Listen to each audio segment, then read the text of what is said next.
We're waiting for quorum, and we are the only councillors in the building. Oh, I'm sorry, my apologies. Councillor Jackson is here. There's 7 of us, so we're waiting for 2 more to walk through that door before 10 o'clock. That's all the look on Stephanie's face.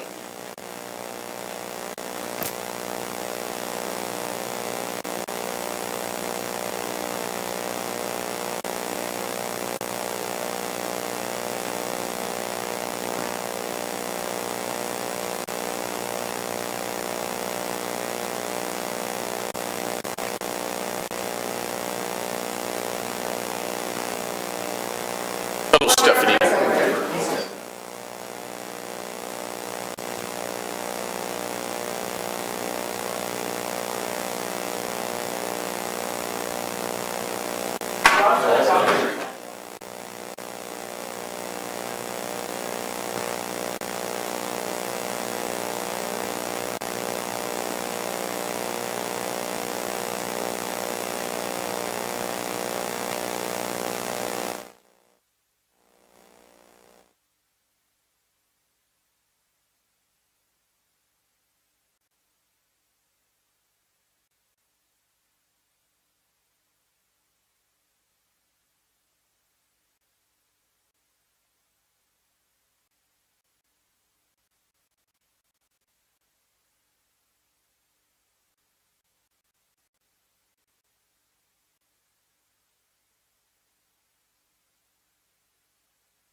Good morning. For those of you watching at home right now, we are at 9:43 a.m. 8 councilors are present. They require 9 councilors to make quorum and begin the meeting.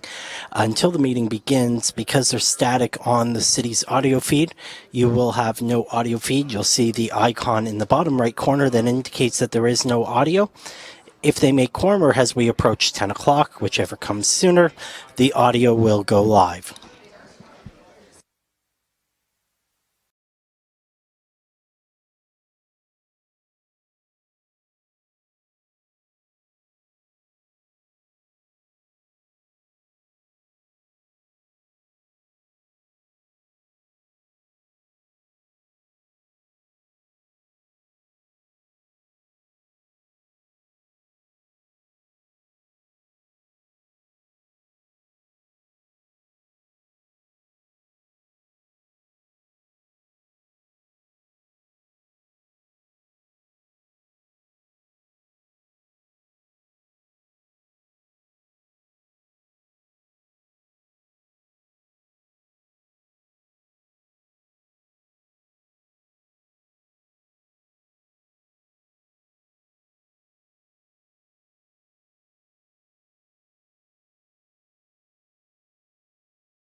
We're really thrilled to see you here. 2 more minutes and we would have had to dismiss, but thank you. Yeah. Okay, good morning, everyone. I'll call the meeting to order. Members of the public are advised that our meetings are webcast live by the City of Hamilton and temporarily archived on the city's website. Other individuals in the media may also be audibly and or visually recording this meeting. As well, a reminder that all electronic devices are to be switched to non-audible function during committee meetings. Madam Clerk, are there any changes to the agenda? Through you, Madam Chair, yes. Item 3.1, references throughout the minutes refer to report FCS 16077. It should actually read 16007. It's just a transposition of numbers.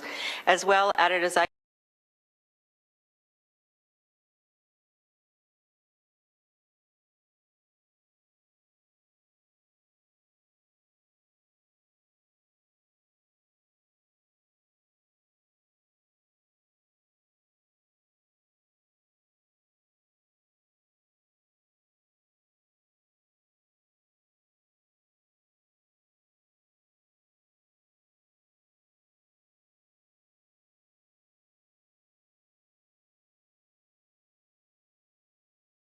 Just make sure you can hear me here. I was just saying to Mike, don't know whether or not we should take it personally that there isn't this full audience, but nonetheless.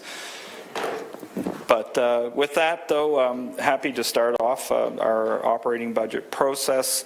What you're going to hear from myself and Mike today are our presentations around the document that you received a few weeks ago. We plan on coming back February 12th with any changes that are going to result from comments that are going to be made here today or in subsequent presentations that will affect our budgets. But today, just to give you an overview of what we accomplished last year and what we're proposing for 2016. So as you can see on this slide, it's our org chart for the department I oversee. There are 5 departments or divisions, that report to me. Helen Tomasic is, as you know, head of our human resources. I look after our city manager's office. Our new director of audit services, Charles Brown, is here with us. Our city solicitor, Janice Atwood-Pakowski, is here heading up legal. And Rose Catarini, as many of you know, her sister passed away and is not with us today, but Janet is here being able to answer any questions with respect to city clerks, as well as some of our other managers of clerks are here as well, so we're happy to address any questions you might have. You see below the ratio of management to frontline staff.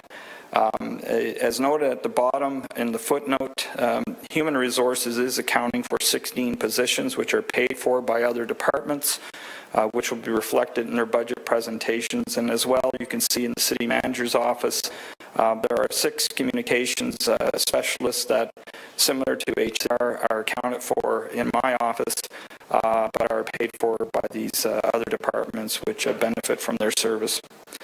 Now, the following highlights of 2015 are organized or grouped around the 3 priorities of our strategic plan.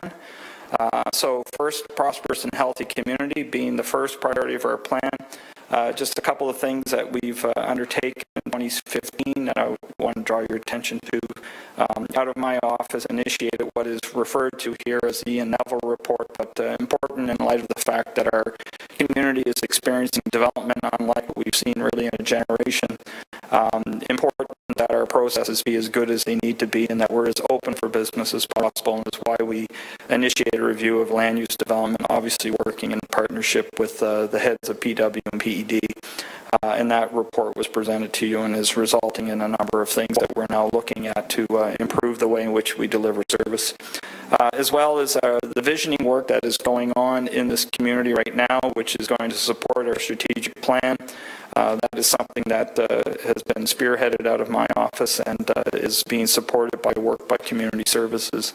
But again, we've had a lot of effort going to this, and so there was a number of events, and this is just one of them that we've identified here. Under the heading of leadership and governance, as you're well aware, our strategic plan is wrapping up, and we'll be engaging in the next few months in a conversation with you around our next plan, our 10-year plan, which will again focus on the priorities of this community. Support leadership, I do that every year through a variety of mechanisms, and they're identified here, but important that our leadership do meet on occasion and are aware of where we're at and where we're going, and these are some of the means in which we do that. Leadership is fundamental in our organization. I mean, we are here to serve our front line.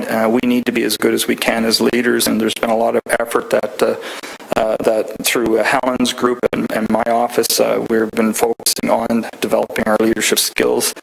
Performance accountability and development system is in place, and in fact, we've had a full year of it operating, and we'll be right now spending time documenting and meeting with leadership in our organization around the pad, and just making sure that things that we're supposed to accomplish have been accomplished.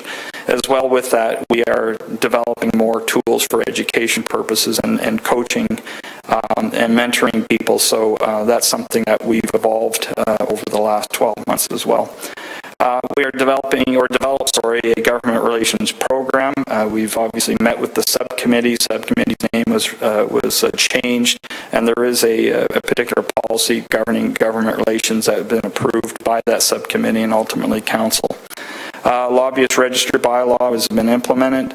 Administration and Municipal Elections Act compliance audit process was completed, as well as we created an online training module for ethics and employee code of conduct with provision for electronic sign-off in 2016. I want to make sure that this organization was well aware of the documents that govern our behavior, and what was key to us was making sure that in terms of our performance accountability process, that everyone that is captured by that is well aware of the code of conduct and puts their name to the fact that it's understood by them, and hence the reason why it's signed off. Other things that we accomplished in 2015, an extension of value for money audit program. You did grant it a few more years to continue its work to prove its value. Now this next line probably should have changed it, only because I'm recruiting for 2 director positions, or 1 director position in my office, so we aren't as full as this statement makes, but certainly when this was all prepared, we were quite successful in making sure that all of our vacancies were filled. Hired a new director of audit services, as you've met, and that we've been introducing to this organization some work that really emanated from PW, but it's around the whole continuous improvement process, where we look at everything that we do and always ask ourselves the question, is there a way of doing it better? And so we've been instituting some specific rigor around this, which is what we refer to as Lean and Six Sigma. Implemented an ergonomic strategy, which has resulted in decrease in lost time injury rates for certain people within our organization, and I'll produce some information on that shortly.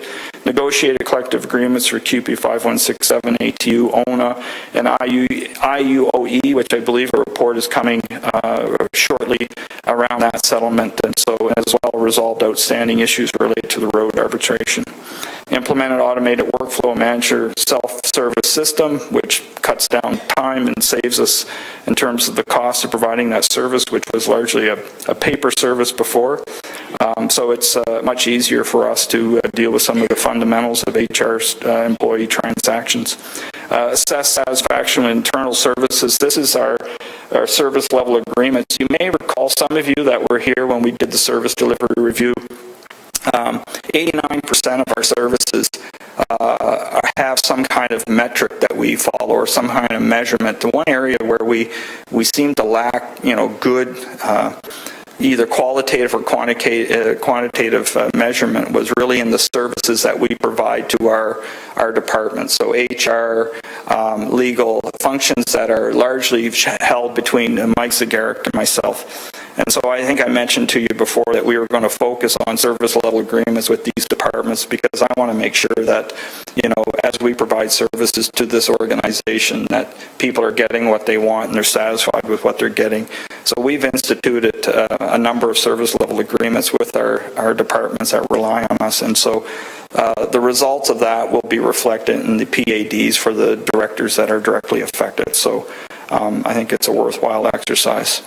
Audit services provided 33 reports in 2015, covering, as you can imagine, a variety of topics, all of which, though, you approve in the work plan that they follow.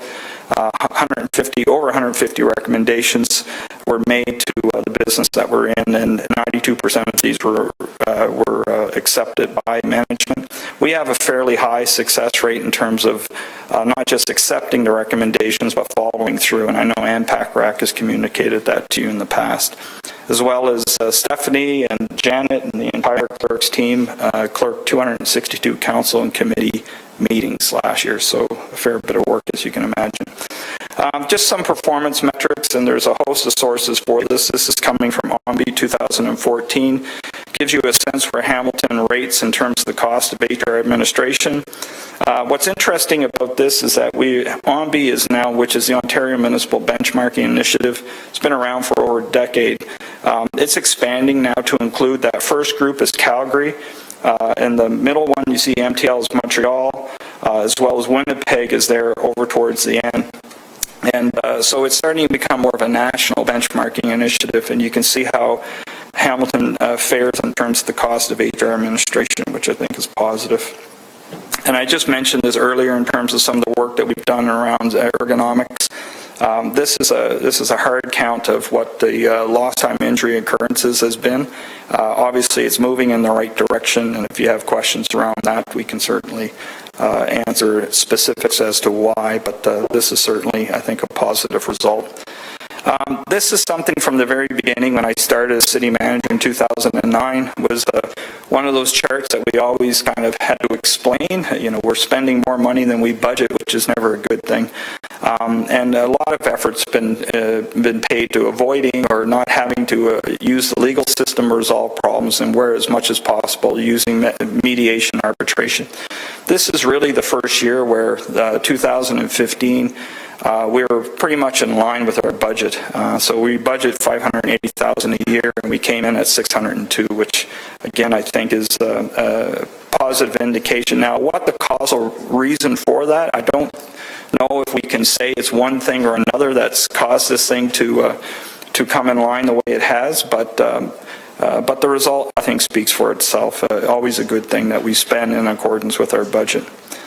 External legal costs, you know, again, I know Janice has turned her attention from when she started here to trying to get a handle on how much money we pay for outside lawyers to support us, and that number, as you can see, just keeps coming down, which I think is obviously another positive result from that division. And then we go, you know, the next obvious question is, what do we pay for legal support? And you can see again that in comparison, and again, this is based on OMBI information from 2014, we're a very affordable legal function in the city. So, and again, that includes not just Ontario, but other parts of the country, and we've included Montreal here. And so again, I think it speaks to the fact that, you know, things that are moving in the right directions are in fact doing that. Less money going outside and getting a lot of effective service from our own legal staff here. In terms of initiatives for 2016, again, following the three fundamental areas of our strategic plans, prosperous and healthy community, legal support for LRT obviously a major project within this community, so that's just something we want to highlight for you, and making sure that all the effort that's going in by staff and the subcommittee, that there will be more than adequate legal support to make sure that our agreements are as appropriate as possible. Legal support of an in-house HR lawyer, you know, again, relying as much as we can on our in-house staff as opposed to having to always go outside, which we've had some major cases where we have used specialists. We've looked at that work and asked ourselves the questions, there's certain aspects of the work that maybe our lawyers in-house can do for us as opposed to using outside. And Laura and Janice have sat down and gone through what it is that makes more sense to be in-house, and so that's a positive direction. And I'm going to continue to oversee the work that's going on in terms of our land use development review process, the Ian Neville work, which is turning into a lot of effort that is being viewed by the Open for Business Committee. So I've got my eye on that, and I want to make sure that we continue to make best use of the market that we have right now and get as much development happening as possible with an orientation to, as much as possible, non-residential tax growth. Value sustainable services, broadening the portfolio services offered by audit. We're very fortunate to have someone with us right now that has got what I would say a full range of auditing experience and skill. Of course, we're going to continue to do the audits that you've asked us, where we look at procedures and processes that we undertake here in our organization, and do they adhere to the letters that or the specific words that are governed by those policies. And the value from auditing, obviously, we want to prove to you that the two staff that we have doing that work are worth their weight. Consulting, though, is something that is common in the auditing world, where consulting in this case means audit works with the departments as we evolve certain procedures and processes, that rather than wait until the ink is dried on them and we're implementing, and then only to find out that maybe there were some things that we overlooked in our processes and procedures. Wherever possible, we should be involving audit, because they have tremendous experience, not just with this organization, but outside, and they can bring some advice to us, give us some ideas of maybe how to do things better, before we even start. And I love that idea of upfront, advanced thinking, and more of a collaboration with this function, which is really, Charles' experience when he worked for the province and the feds. Independent risk assessments, where we're exposed, you never want to have kind of after the fact reactions. Are there things that we could have anticipated and changed before they became expensive for us? So again, another area where I think Charles and his team will be able to help our departments continue to manage costs. And then developing a comprehensive fraud program. Again, another area that Charles has a lot of experience in. And we've had news stories over the last few years where people have undertaken acts that have been, obviously embarrassing to us and regrettable. So we want to make sure that we can be as tight as possible on, ways in which people, do attempt to fraud organizations, and it's not unique to Hamilton. But want to make sure that all of our departments are working effectively with audit and have in place those mechanisms to detect fraud before they become news stories and embarrass us. Continuous improvement, again, Lean, Six Sigma, those kinds of processes that are being used by the private sector. We're applying this right now in CHH. We've been applying it in public health and public works. I want to see the program applied right across the organization. And the skills that are available are coming through McMaster University, and some of them are actually from our own people who are certified to do Lean and Six Sigma. So this is something where, you need to be assured that we're doing everything we can to manage our programs in terms of, delivery of those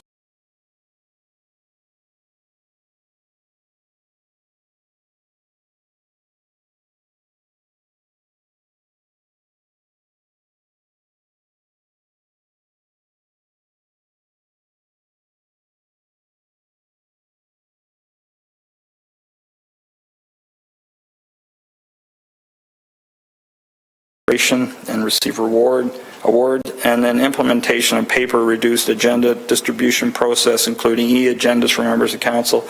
And we're obviously commissioned to review the audiovisual technology to make sure that we're providing as good a service as we possibly can. So, we're moving in that direction where, technology should be benefiting us, and so we've been given direction to go look at all of that, and we'll be coming back. And then finally, under leadership and governance, complete the strategic plan. We're going to have a special meeting with you to assist you with aligning city needs and priorities with the mandates of the federal and provincial government. This next item, create a people plan that enables achievement of the city strategic plan, desired corporate culture. I don't want you thinking that that's some brand new kind of unconnected piece of work. What that really is taking all the bits of work that we've been doing over the last several years on succession planning, workforce planning, performance accountability, all those things that we've been establishing, and pulling them all together into a document that our staff can read, can view online, can see or enjoy in a variety of ways to understand how it is that we're delivering a very good administration here and an excellent service delivery mechanism. So, and as well, that will involve leadership development and things of that nature. We just, through the capital program that was approved, will be designing or developing our employee survey to ensure that the corporate culture is being met, employee engagement is occurring, employee health and well-being is being measured, as well as monitor our diversity of our organization. So that is somewhat in line with the diversity of our community. This next matter is something that I'm sure you're reading about in the paper. Incredibly important when you think about it, not just in a financial sense, but in terms of service delivery sense, and really more importantly in a human sense. Workplace mental health is a topic all of us, regardless public or private sector, we're all dealing with.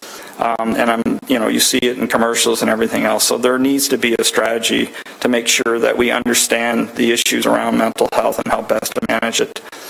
Review and modify tenant support program and consideration audit recommendations. Again, this is something that's been your attention and our attention, and we're going to make sure that we continue to get people either back to work or keep them working here using all the right measures that are necessary for doing that. So that's on our agenda.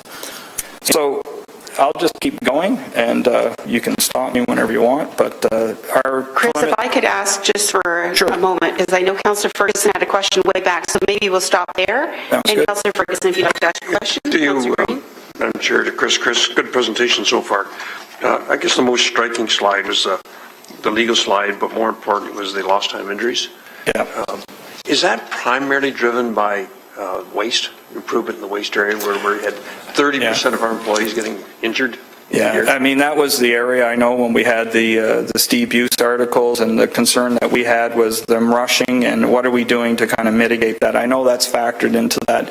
Helen, if you want to just add some comments on what... 34-person drop, so we're sending 34 less people home hurt. Yeah. And so, Helen, is that waste? Through you, Madam Chair, yes, that's our waste, primarily roads crew and paramedics. So these are areas, as you know, Council put an investment in terms of our ambulance, the strike stretchers, and we're just starting to see the impact there, but the biggest impact was in waste, and there were several interventions that were key there. One was we put a return to work specialist on site, and who met with the employee right after the injury and talked about modified work so they could stay at work. We also had 2 ergonomic students on placement with us from University of Waterloo, who spent a lot of time in looking at the physical demands of the job, talking to them about proper lift techniques, etc. So we're seeing a return on that intervention by focusing in on those areas where we have the greatest injuries. What about the whole area of waste, though, where they're rushing? And I know that sounds strange to ask city employees to slow down, but they were rushing, and the motivation was to go home before 8 hours are up. How did you fix that problem? So I can't personally comment to that. Through you, Madam Chair, Councillor, I think I'd either have to defer that to my colleague behind me who's closer to it, or to the operations. If there's someone here that can answer it, that would be great. Dave Lindham.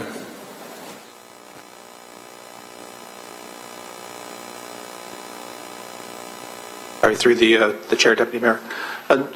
Probably best for the operating department to specifically talk about how they've reduced it, but I know one of the strategies that we had looked at in partnering with the leadership there was to get people to slow down, and that's part of the proper lifting techniques to make sure that they're doing things safely and the proper pace. Is the way you did that was by not permitting them to go home after they finished the route, to have them do other jobs and Because I wonder what motivated them to slow down rather than rush and get the back and just slip and falls. Yeah. Well, my understanding is that was put in place, that they weren't allowed to go home at the times that they were going home before previously. Okay, thank you. That's good results. Councillor Green. Thank you very much, Madam Deputy Mayor. And I certainly appreciate the depth in terms of the package that was provided, lots of highlights and initiatives. One of the initiatives that was called to question recently in the media, and I want the opportunity for the city manager through you, Madam Deputy Mayor, to respond to this, was coming out of a decision that was made at AF and AM regarding our dashboard and our metrics. Right.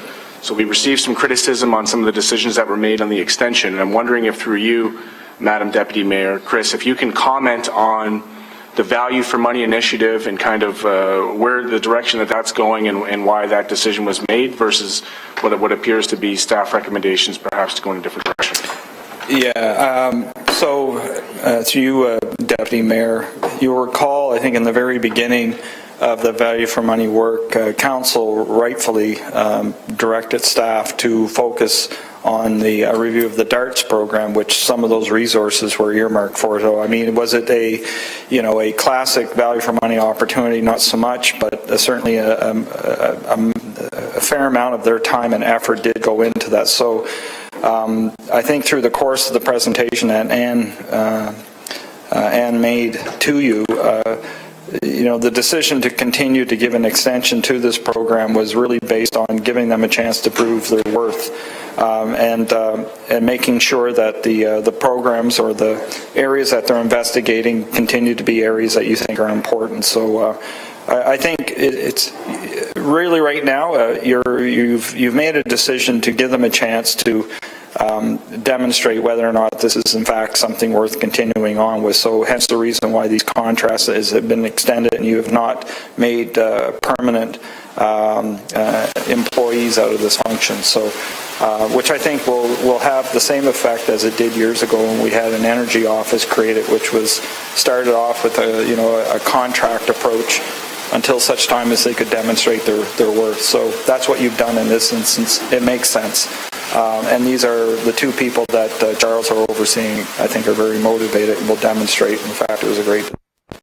But through you, Madam Deputy Mayor, and for the sake of the people watching who might have had some early criticisms on that decision, that doesn't preclude the fact that at a future time, there could be greater opportunities for community inputs into these processes. I understand that proposal had the opportunity to have people access kind of an open data scenario with some of the performance metrics to have real-time understanding of how certain services are working. I think maybe Councillor Whitehead might have been a champion of that early on. If you can just speak to that, that's not necessarily a done deal, that there's still options that are out there that might be available at a future time to be able to look at how that might evolve?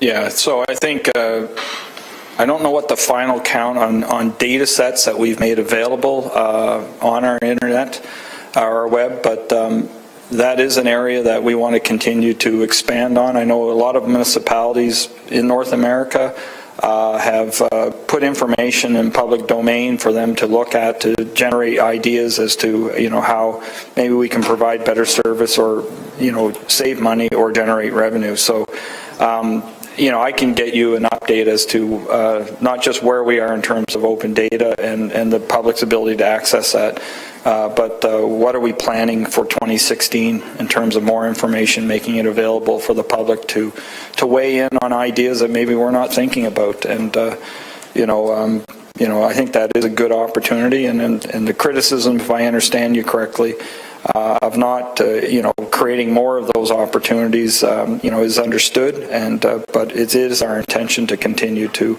put more and more of our information that is owned by this community on our internet and for people to utilize. And I appreciate that, Madam Deputy Mayor. It's my opinion that one of the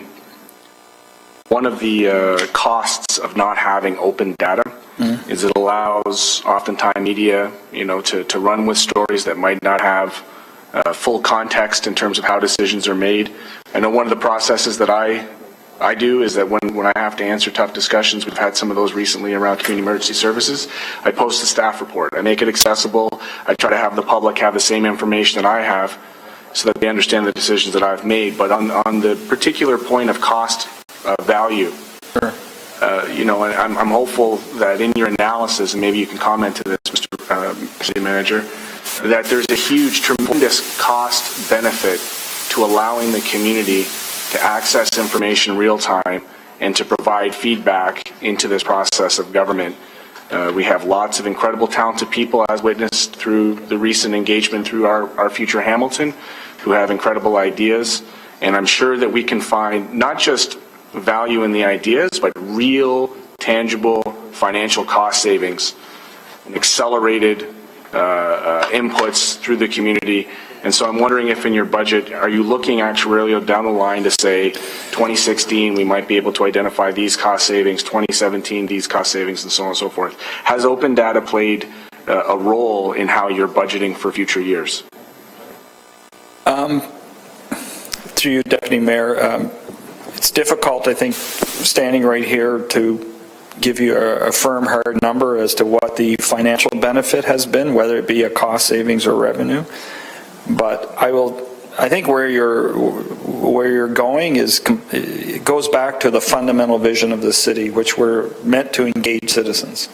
And I don't think you meant when you said engage citizens just, about meetings. Engaging citizens is about information that we collect and we need to make available. And so I think, it's really an extension of that vision that you have for this community, that we need to ensure that we're doing as much as we can to make things as open as possible. So on that front, what I can do is a couple of things. I can, working with staff, see what has been the positive results of us generating open data. Now, whether it's a financial savings or it's some other improvement in service, I think we can communicate on that.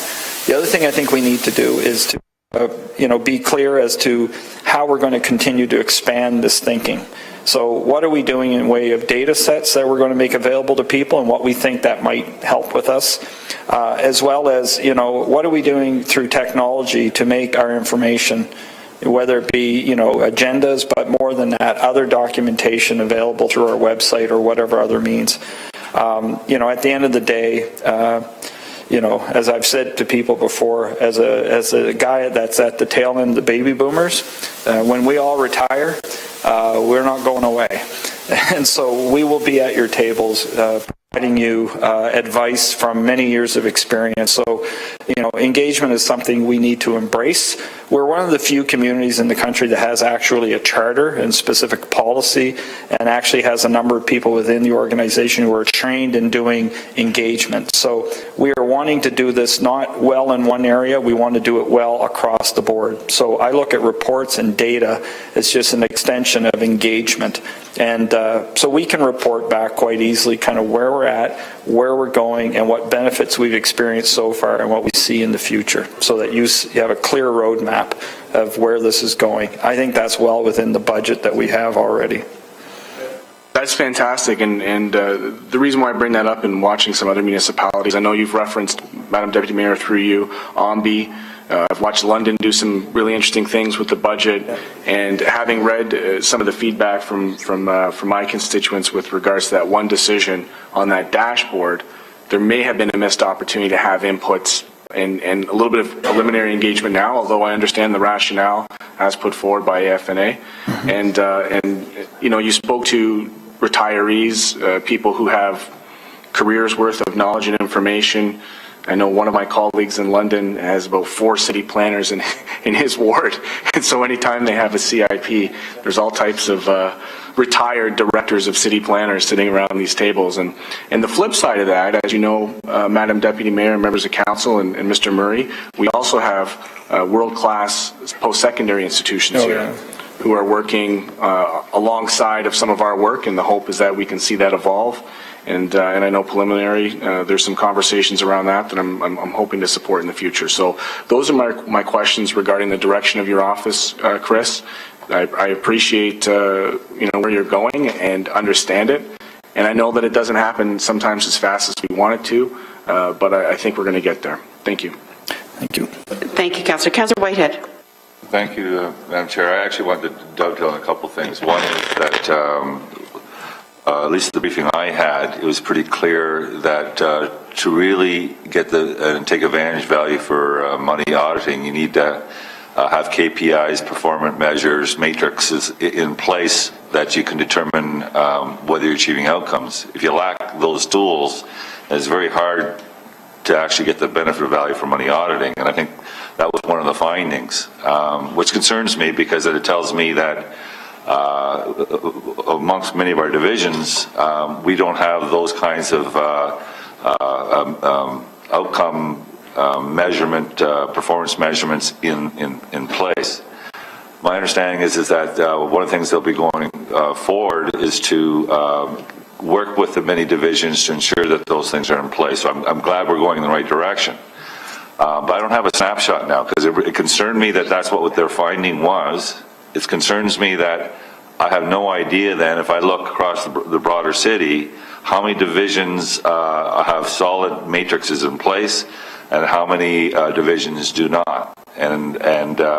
So when I look at graphing on that, and if we're looking at performance, if we're looking at improving performance, I would think that matrix is important for this council to see so that we can see that we're getting movement. We're getting to the point where every division, there's solid KPIs, performance measures, outcome-driven processes in place that can easily be measured, so that when we want to kick back into the value for audit, they'll have something to look at. So, do we have any? Is there any possibility to share the city manager that have we done that broad work to understand where there's solid measurements and where there's work needs to be done within the City of Hamilton? So through you, Deputy Mayor, I would start with the service delivery review, which was done a few years ago, and that document not only established the different services that we provide, of which there's 89, and sub-services, which there's 256. It established the amount of money we spend on those services and sub-services. It establishes the law that defines or requires us to provide those services, and on really rare exceptions, we don't. In most cases, we have law that governs us in having to deliver services. We also established in that document where we do have measurement. And so, as I said earlier, and the reason for the service level agreements was it was in the businesses that Mike and I are in that we don't have, we didn't have as much rigor as other parts. So you can imagine water, wastewater, which is heavily regulated. I mean, there are measurements and then some. Other parts of the organization, you are going to see through the course of these budget presentations sections that relate to performance measurement. So you're going to start to see more and more in the budget work, what value are you getting for the money that you're spending? Are we there yet, which is really your question? Right across the board, do we have what are, a full range of robust performance measurements that we can track year after year after year? I don't think it's there yet. I think it has to be there, though. I think, I look at the presentation that was done by our police department, 99 slides. I remember the first time seeing it. Everything in there was all about performance and the money that's spent and what results are being achieved. And really, municipalities are all wrestling with how do we properly measure and report on how good we are at our work. And I think, that this strikes to the core of public service. This is what concerns people in the community. We pay our taxes, what do we get? And so I think, we do have work to do on that. We can give you a snapshot of what it is that we have in terms of performance measurement right across the organization. We can identify areas where we think there's room for improvement and what we're going to do about it. Hopefully that answers your question. But I can tell you, when we sit down and do the strategic plan, I don't think it's enough anymore just to identify projects that we're going to work on to get done in a term of a strategic plan. I think we need to start thinking more about what outcomes are we trying to achieve for this community. How does that strategic plan help us achieve those outcomes, and how specifically are we going to measure the performance of our organization that allows us to achieve those things that are deemed important by you as council and our citizens. So I would like us to think about what you're talking about in a strategic plan sense, but also in a day-to-day operational sense. And to recap, I can certainly show you where it is that we do performance measurement, and I can show you where we don't have the measures in place but are working on them.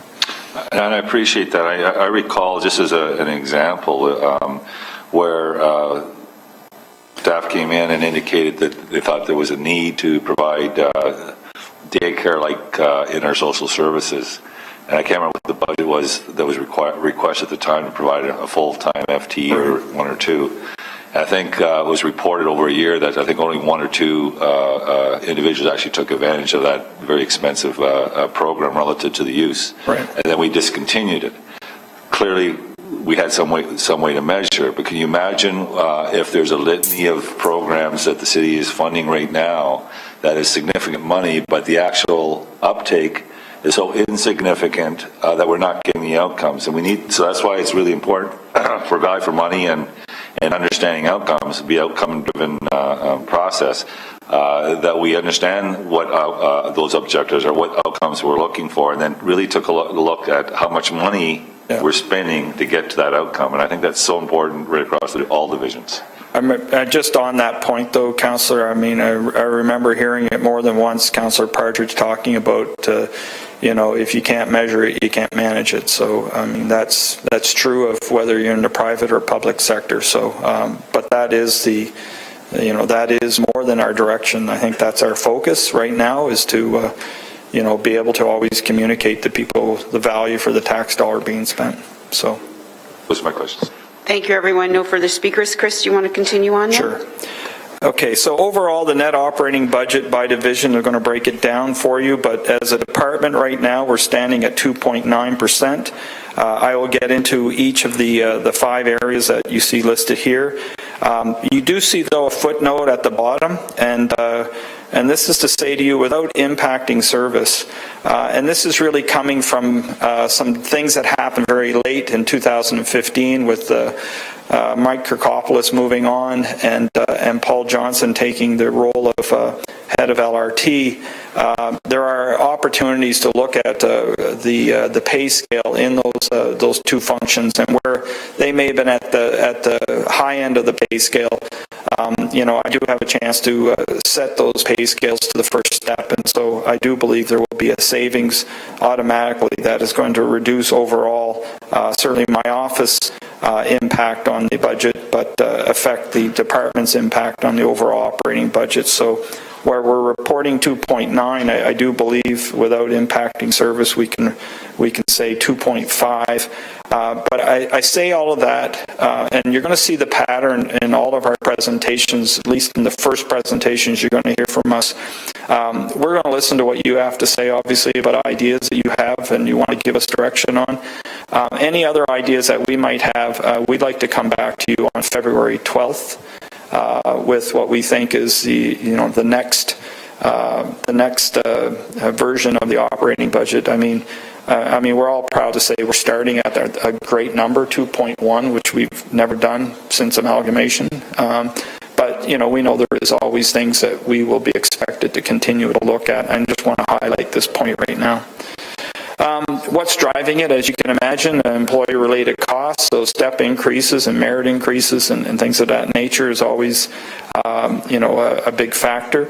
The one that is driving up clerk's budget is recommended not just by clerks but myself and Mike Zagaric, increased transfer to election reserve. I mean, we don't want to have a massive hit in the final year of this term. So we think we need to build that budget to make sure that the election is well funded when it occurs in 2018. Indirect recoveries, $121,000. Reduction in legal fees, as you can see, $100,000. Reduction in lease rental, which is an improvement of $16,000. Recovery in reserves and capital, which is justified to $79,000, and other at just over $9,000. So by division, starting with my office, you can see I have 2 basic functions: Director of Corporate Initiatives, which is supported by 3.5 people, and Director of Corporate Communications and Government Relations, which is 14.5. That includes the web and the individuals that are out in the departments providing communications, as well as the oversight. Now, the 0.5 is because the 2 directors share an admin who work for both of them. And so our management to frontline is, as you see it here, 3 management, including myself. and then 17 frontline. And as I pointed out, 6 positions are included in the complement funded by operating departments, which will be reflected in their budgets, and that relates to comms. You can see here, obviously 5.7%, when I'm told make it 1%, is obviously something that raises my eyebrows. But again, because of some things that were happening late in the year, I can report today that I do think I can make some progress here, reducing my impact from 5.7 down to 3.1.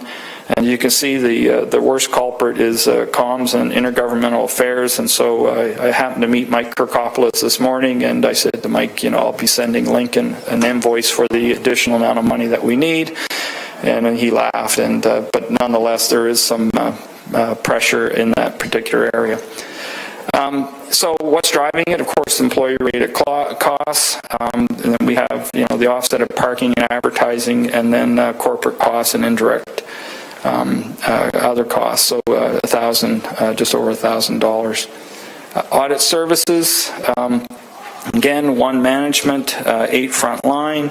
We have supervisor of audit services, which is 1 function, which is your traditional audit function at 5 staff, and then performance auditors, which are 2 contracted staff. And their increase is 0.9, so not very much. So good start, Charles. That's a lot of hard work from Charles over the last 10 days. Employee-related costs is driving it. Lease rental has been positive, so there is some positive effect there, 16,000, and some minor increase in recovery from reserves and others of just over $4,000. City Clerk's office, again, Rose oversees 4 different functions here, elections and print and mail.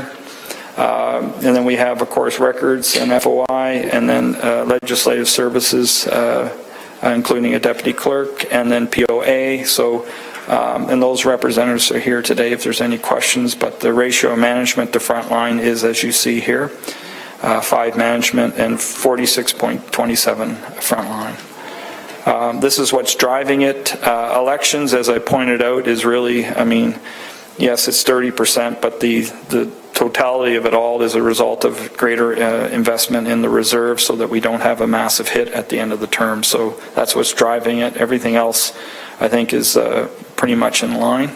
So overall, yes, it's 7.7%, and but again, I've pointed out, I think, why it's that high. What's driving it? The employee-related costs, of course, election expense, which we keep talking about, and then other at just over $2,000.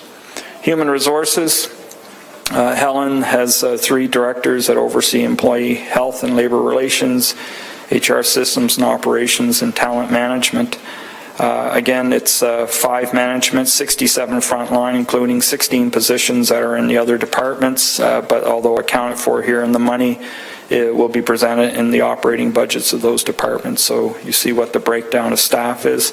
Again, the OMB information, I think, is a good indication that this is a fairly lean organization for an organization that is worth about $1.9 billion and is as big as it is. They, I think, have enough people. We'd probably like more, but I think we have enough. So here's the breakdown in terms of increase over 2015 budget. Overall, it's a 0.1 impact to the net levy, which Helen does get the gold star. Employee-related costs, $160,000, reduced contractual expenses at $10,000, corporate charges, indirect recovery, $98,000, and so on. So recovery from reserve is up to $43,000, and then other at $25,000. Legal services is our last 3. We have obviously the 2 solicitors, assistant solicitors that support Janice, and then the manager of legal services, which is admin and support, 4 to 46 ratio. Again, I would look at the performance of that division over the last couple of years. Things, I think, are moving in the right direction. And this is the breakdown. Obviously, these are some of our more higher paid professionals in our organization, and so when we approve a 2% increase to our unionized workers, and that is felt by the non-union, it does result in what looks like a higher amount of money, but I think it explains why it's 3.7. And what's driving it is, as you see here, I won't repeat it all, but same pattern of reasons why we're where we're at, employee-related costs being the big issue. And that's it.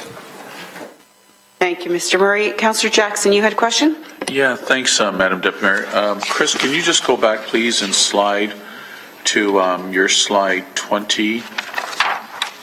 First of all, Chris, thank you for the presentation, and your leadership speaks for itself.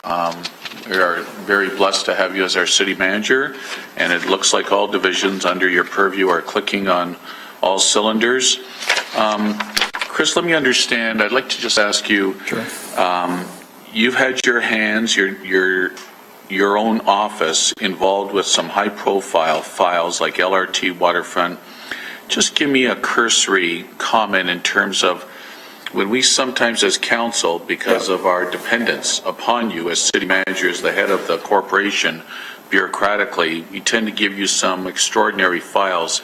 Just help me understand in terms of we're not overloading you, and or are there positions in the city manager's office that are supporting the LRT Waterfront files, two of the biggest ones we're going to have this term of council. I'm just trying to understand the machinations between not overloading you, but us asking you to make sure that we're going in the right direction with a couple of these big files, Madam Deputy Mayor. Through to Chris. So through you, Madam Deputy Mayor, I mean, that important question, and in terms of all the things that we have a hand in 2016, there's probably many other things that we could list. But just on the waterfront, for example, the West Harbour, when we negotiated with Paul Johnson when he took over the LRT file, we wanted him to continue on advancing development of the waterfront. So that is still with Paul. And so in terms of from an SMT perspective, obviously you know what my role is in SMT, and so SMT wants to make absolutely certain that West Harbour development is going to occur. And so between myself and Jason and Jerry, I mean, we have the senior management oversight. The actual day-to-day doing is very much in the hands of Paul. So Paul is our key guy with support from Dave Dixon and others to make sure that LRT is going to unfold the way it has to unfold, and that the West Harbour development is going to unfold as you've directed.